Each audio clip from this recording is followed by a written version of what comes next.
अस्सलाम वालेकुम। आज मैं आपके लिए लाई हूँ एक ऐसी खास रेसिपी। देखिए तो कितने क्रिस्पी बने हुए हैं। इस दिवाली पर आप शक्करपारा के साथ साथ ये नमक पारा भी बनाइए, खाने में बहुत ही ज्यादा टेस्टी और मजेदार लगते हैं। तो चलिए रेसिपी को स्टार्ट करते हैं।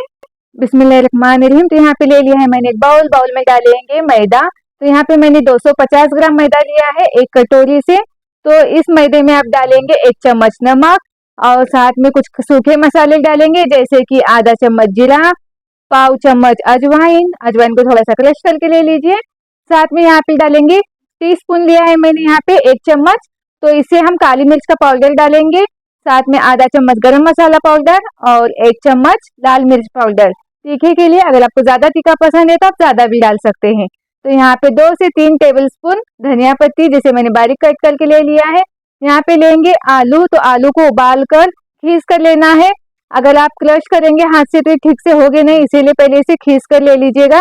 उसके बाद इसमें डाल रही हूँ मैं 1 चम्मच तेल लिया है और गरम तेल लेना है। तो अब इन सब चीजों को अच्छे से मिक्स करके लेना है। ध्यान रखिए यहाँ पे हमने गरम तेल डाला है, तो इसीलिए ध्यान से, या फिर आप चम्मच से इसे मिक्स कर सकते हैं। तो अब इसे आटा जिस तरह से गूंथते हैं ना, उसी तरह से गूंथ कर लेना है। लेकिन उससे पहले हम इसमें बिना पानी के ही इसे अच्छे से गूंथ कर लेंगे 2 से 3 मिनट तक। ये आलू आटे के अंदर अच्छे से मिक्स होना चाहिए, इतना हमें इसे गूंथ कर लेना है। तो देखिए आलू से ही इसमें कितना चिकनापन आ गया है।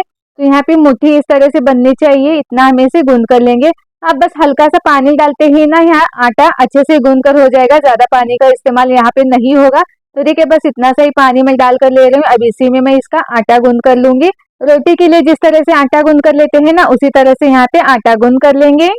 तो देखिए यहाँ पे मैंने आटा गूंथ कर ले लिया है। इस तरह से सख्त होना चाहिए आटा, क्योंकि हम अब इसे रेस्ट पे रखने वाले हैं और रेस्ट पर रखने के बाद ये पतला हो जाएगा। तो इसीलिए पहले गूंथते वक्त ही हमें इसे सख्त गूंथना है। तो यहाँ पे मैं 15 मिनट के लिए इसे रेस्ट पे रख रही हूँ।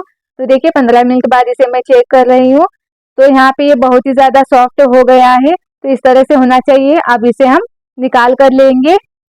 अब हम इसके लुई बना कर लेंगे। तो यहाँ पे मैं मीडियम साइज की 3 लुई बना कर ले रही हूँ। रोटी के लिए, चपाती के लिए जिस तरह से हम लुई लेते हैं, उससे यहाँ पे डबल साइज में लेना है। अब यहाँ पे मैं एक लुई ले रही हूँ और बाकी के 2 लुई को ढक कर रखूंगी ताकि ये सूखे ना। तो अब इस लुई को भी ना चपाती की तरह बेल कर लेंगे, लेकिन ध्यान रहे यहाँ पे चपाती की तरह ये पतला नहीं होना चाहिए। तो मैंने यहाँ पे थोड़ा सा आटे में इसे डिप करके ले लिया है। अब इसे चपाती की तरह बेल कर लेंगे। तो देखिए अब मैंने इसे बेल कर ले लिया है। अब इसके ना स्क्वायर शेप में, लंबाई में आपको किस तरह से चाहिए उस तरह से इसे कट करेंगे। तो उससे पहले देखिए यहाँ पे इसकी थिकनेस मैंने कितनी रखी है। अगर आप ज्यादा मोटे रखेंगे तो ये क्रिस्पी नहीं बनेंगे, और ज्यादा पतले रहेंगे तो भी ये बहुत ही ज्यादा हार्ड होंगे। तो आपको किस शेप में चाहिए उस शेप में आप इसे कट कर सकते हैं। तो मैं यहाँ पे इसे ज्यादा मोटा ना रखते हुए मीडियम ही कट करने वाली हूँ। आप चाहे तो यहाँ पे पिज्जा कटर या फिर इस तरह से डिजाइन में किसी भी शेप में कट कर सकते हैं, काजू की तरह भी इसे कट कर सकते हैं। तो मैं यहाँ पे चाकू की सहायता से ही इसे कट कर रही हूँ। अब इसी तरह से मैं सारे जो बचे हुए 2 लुई है उसकी भी इसी तरह से चपाती बनाकर इसी तरह से इसे कट करने वाली हूँ।